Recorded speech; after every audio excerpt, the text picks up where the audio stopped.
Morwaki kende chenro mago mag ng'ich welo ni kaluwore gi bura manomak ne kambi mar ADANI e doho gi riwruok mar okinde ma pacho ka men LSK kod riwruok makedo ne ratiro mar oganda Kenya Human Rights Commission. Kambino ndiko barua mar chiwo duoko margi ewi bura makamano. ADANI owacho ni bura manochwal gi Davis Malombe mar riwruok makedo ne ratich oganda en bura manochwal ka onge adieri moro amora e iye.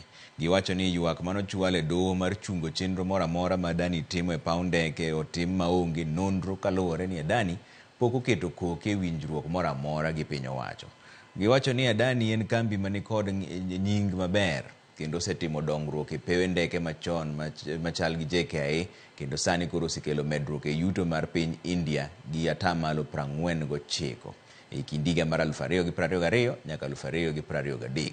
Gilero ni gin kod ng'eyo ewi midhiero ma osebedo ka okwako paw ndeke ma JKIA kamoting'o tado machwer mosekelo lal maromo Sh175 million.